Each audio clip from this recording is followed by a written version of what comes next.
श्रीमान ओम बिरला जी, मनोहर लाल जी, किरण रिजिजू जी, महेश शर्मा जी, संसद के सभी सम्मानित सदस्यगण, लोकसभा के महासचिव, देवी और सज्जनों, अभी कुछ ही दिन पहले मैंने कर्तव्य पथ पर कॉमन सेंट्रल सेक्रेटेरिएट यानी कर्तव्य भवन का लोकार्पण किया है और आज मुझे संसद में अपने सहयोगियों के लिए इस रेजिडेंशियल कॉम्प्लेक्स के उद्घाटन का अवसर मिला है। ये जो 4 टावर्स हैं, उनके नाम भी बहुत सुंदर है। कृष्णा, गोदावरी, कोसी, हुगली, भारत की 4 महान नदियां जो करोड़ों जनों को जीवन देती हैं, अब उनकी प्रेरणा से हमारे जनप्रतिनिधियों के जीवन में भी आनंद की नई धारा बहेगी। कुछ लोगों को परेशानी भी होगी। कोसी नदी रखा है नाम, तो उनको कोसी नदी नहीं दिखेगी, उनको बिहार का चुनाव नजर आएगा। तो ऐसे छोटे मन के लोग जो होते हैं, उनकी परेशानियों के बीच भी मैं जरूर कहूंगा कि नदियों के नामों की परंपरा देश की एकता के सूत्र में हमें बांधती है। दिल्ली में हमारे सांसदों का ईज ऑफ लिविंग बढ़े, हमारे सांसदों के लिए दिल्ली में उपलब्ध सरकारी घर की संख्या अब और ज्यादा हो जाएगी। मैं सभी सांसदों को बधाई देता हूं। मेन फ्लैट्स के निर्माण से जुड़े सभी इंजीनियर्स और श्रमिक साथियों का भी अभिनंदन करता हूं, जिन्होंने मेहनत और लगन से ये काम पूरा किया है। साथियों, हमारे सांसद साथी जिस नए आवास में प्रवेश करेंगे, अभी मुझे उसका एक सैंपल फ्लैट देखने का मौका मिला। मुझे पुराने सांसद आवासों को देखने का भी मौका मिलता ही रहा है। पुराने आवास जिस तरह बदहाली का शिकार होते थे, सांसदों को जिस तरह आए दिन परेशानियों का सामना करना पड़ता था, नए आवासों में गृह प्रवेश के बाद उससे मुक्ति मिलेगी। सांसद साथी अपनी समस्याओं से मुक्त रहेंगे तो वो अपना समय और अपनी ऊर्जा और बेहतर तरीके से जनता की समस्याओं के समाधान में लगा पाएंगे।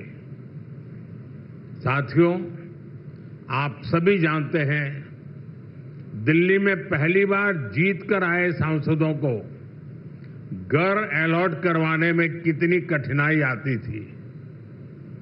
नए भवनों से ये परेशानी भी दूर होगी। एक मल्टी स्टोरी बिल्डिंग्स में 180 से ज्यादा सांसद एक साथ रहेंगे। साथ ही इन नए आवासों का एक बड़ा आर्थिक पक्ष भी है। अभी कर्तव्य भवन के लोकार्पण पर ही मैंने बताया था, अनेक मंत्रालय जिन किराए की बिल्डिंग में चल रहे थे, उनका किराया ही करीब 1,500 करोड़ रुपए साल भर होता था। ये देश के पैसे की सीधी बर्बादी थी। इसी तरह पर्याप्त सांसद आवास ना होने की वजह से भी सरकारी खर्च बढ़ता था। आप कल्पना कर सकते हैं, सांसद आवास की कमी होने के बावजूद 2004 से लेकर 2014 तक लोकसभा सांसदों के लिए एक भी नए आवास का निर्माण नहीं हुआ था। इसलिए 2014 के बाद हमने इस काम को एक अभियान की तरह लिया। 2014 से अब तक इन फ्लैट्स को मिलाकर करीब 350 सांसद आवास बनाए गए हैं। यानी एक बार ये आवास बन गए तब जनता का भी पैसा बच रहा है। साथियों, 21वीं सदी का भारत जितना विकसित होने के लिए अधीर है, उतना ही संवेदनशील भी है। आज देश कर्तव्य पथ और कर्तव्य भवन का निर्माण करता है तो करोड़ों देशवासियों तक पाइप से पानी पहुंचाने का अपना कर्तव्य भी निभाता है। आज देश अपने सांसदों के लिए नए घर का इंतजार पूरा करता है तो पीएम आवास योजना के जरिए 4 करोड़ गरीबों का गृह प्रवेश भी करवाता है। आज देश संसद की नई इमारत बनाता है तो सैकड़ों नए मेडिकल कॉलेज भी बनाता है। इन सब का लाभ हर वर्ग, हर समाज को हो रहा है। साथियों, मुझे खुशी है कि नए सांसद आवासों में सस्टेनेबल डेवलपमेंट, इसका भी विशेष ध्यान रखा गया है। ये भी देश के प्रो एनवायरमेंट और प्रो फ्यूचर सेफ इनिशिएटिव का ही हिस्सा है। सोलर एनेबल इंफ्रास्ट्रक्चर से लेकर सोलर एनर्जी में देश के नए रिकॉर्ड्स तक देश लगातार सस्टेनेबल डेवलपमेंट के विजन को आगे बढ़ा रहा है। साथियों, आज मेरे आपसे कुछ आग्रह भी है। यहां देश के अलग अलग राज्यों और क्षेत्रों के सांसद एक साथ रहेंगे। आपकी उपस्थिति यहां एक भारत श्रेष्ठ भारत का प्रतीक बनेगी। इसलिए अगर इस परिसर में हर प्रांत के पर्व त्योहारों का समय समय पर सामूहिक आयोजन होगा तो इस परिसर को 4 चांद लग जाएंगे। आप अपने क्षेत्र की जनता को भी बुलाकर इन कार्यक्रमों में उनकी भागीदारी करवा सकते हैं। आप अपने अपने प्रांतों की भाषा के कुछ शब्द भी एक दूसरे को सिखाने का प्रयास कर सकते हैं। सस्टेनेबिलिटी और स्वच्छता, ये भी इस बिल्डिंग की पहचान बने, ये हम सबका कमिटमेंट होना चाहिए।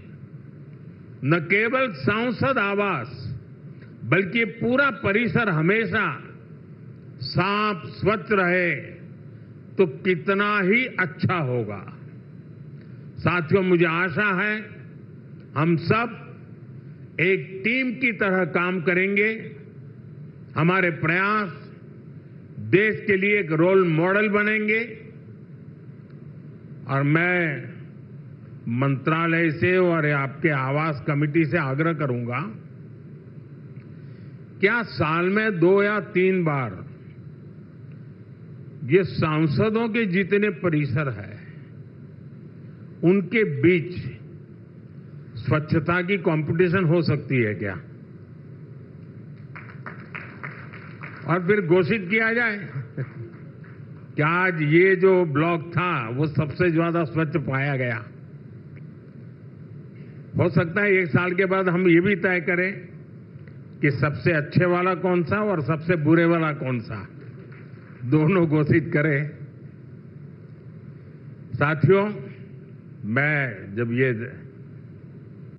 नवनिर्मित फ्लैट देखने गया तो मैं जब अंदर प्रवेश किया तो पहला मेरा कमेंट था, इतना ही है क्या? तो उन्होंने कहा, नहीं साहब, ये तो शुरुआत है, अभी अंदर चलो आप।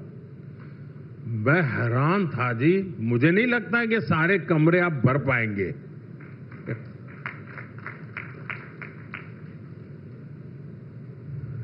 काफी बड़े हैं। मैं आशा करूंगा इन सब का सदुपयोग हो, आपके व्यक्तिगत जीवन में, आपके परिवार जीवन में ये नए आवास भी एक आशीर्वाद बने।